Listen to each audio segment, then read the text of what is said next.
When should I fudge? That's a fun question. That's a very controversial question, actually, because it's not universally accepted that fudging is a good idea. There are a lot of reasons not to fudge. I will say that there's a time and place for fudging. There's a time and place for not fudging. And as a new player, you should be careful about how you use it. But let's go over when is a good time to fudge. So if you're a new DM, you're still learning the game. You're still learning what is a good encounter, what is a good story. You might be teaching the players along with learning the game yourself. Players make mistakes all the time, and you step in to correct it, as you should. On the same token, you're going to make mistakes from time to time, and the players probably aren't going to be able to step in and correct it. And so, you do have the option of pausing the game and saying, hey, I made a mistake. We need to roll this back. I'm still learning. I made a mistake. Sorry. It's fine to admit a mistake to your players. It's fine to pause the game to your players, and it's fine to roll the game back. Your players will appreciate it. Nothing wrong with that. But sometimes it's a bit of a headache, isn't it? Sometimes it's more trouble than it's worth. So what you might do, you might fudge. Now, some people will tell you, no, don't fudge. Always roll back.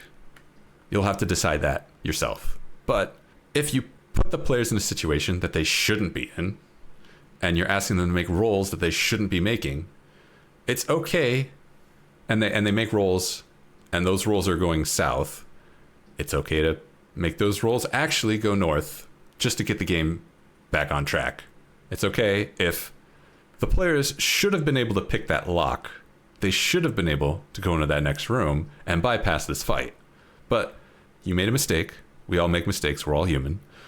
Players are now fighting some guards that they're not supposed to be fighting. And you realize that maybe on round 3 of the fight. Well, it'd be really hard to roll this fight back. Uncast all the spells that the players cast, undo the damage. You know what? Guards have a little less hit points than you had written down behind the screen. That's fine. That's fine. Get the players back on track. Don't get stuck in this combat for rounds and rounds more.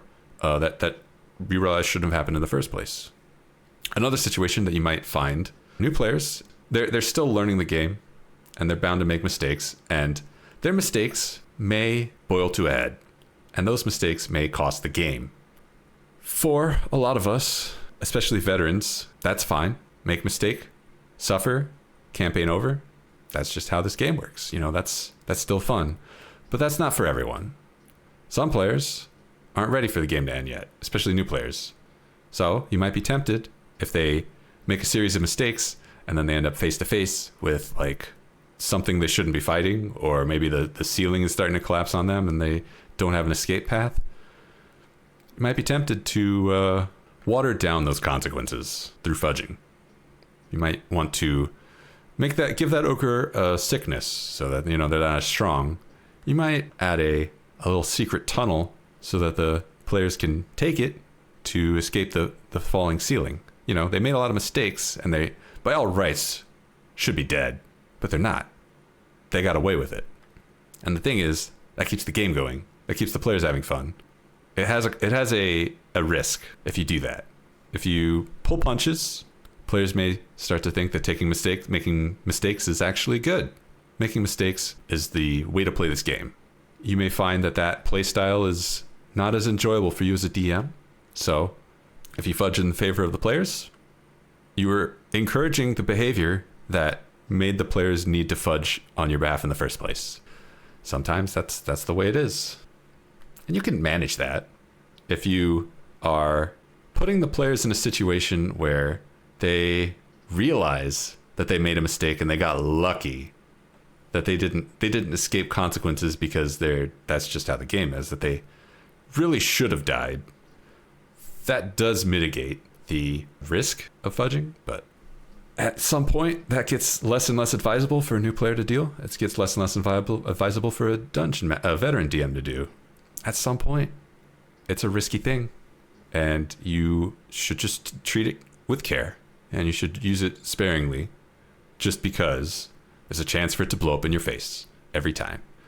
Now, there is another form of fudging that I will never recommend, and I'll just say it here just so you know it exists. But you can fudge against the players. You can decide the players are too lucky. Maybe they have had a lot of good rolls. Maybe they're acting cocky and they're asking for consequences that you didn't plan for. But, I mean, they're kicking walls all the time and they're yelling and they're murdering everyone they see. And you just really want there to be like a trap wall. You want there to be a disguised dragon for them to kick. Don't do that. Resist the temptation to punish them like that. It never ends well. It is a form of fudging. Now, if you've gotten this far and you're wondering, isn't fudging when you change dice rolls? It's not just when you change dice rolls. It is true that changing dice rolls behind the screen is a form of fudging.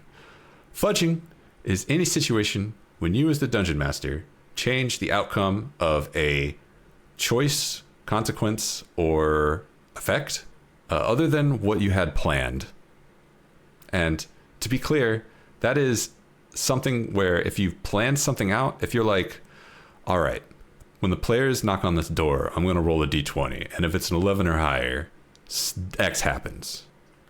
If you rate that down and then you roll a d20 and you roll it like 15 and then you say, well, actually, I didn't want that to happen. And you change your mind. That's fudging. You don't have to roll dice to fudge. Anytime you change what is written down, what is expected, any time you change like a natural consequence, that's fudging. It's not intrinsically bad, but it's dangerous. It's dangerous to do that because it devalues the game for you as the dungeon masters, particularly. The players, if they ever find out you're fudging, will immediately lose interest in the game because like their decisions no longer matter because they can count on you to just fudge whatever decisions they make.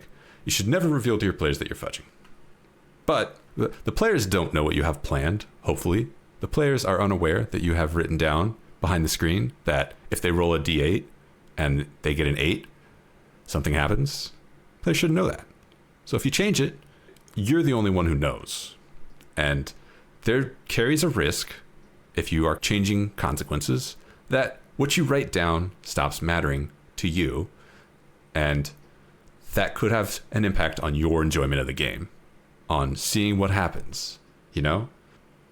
If you put a dragon down and you expect the party to fight it, and you know that if the fight goes south, you won't let anyone in the party die, how much are you really enjoying that dragon? Maybe a little less, maybe a little more, I don't know, but it's probably a little less. Something to keep in mind. When you fudge, you are taking the ability to find out what happens in the game away from yourself.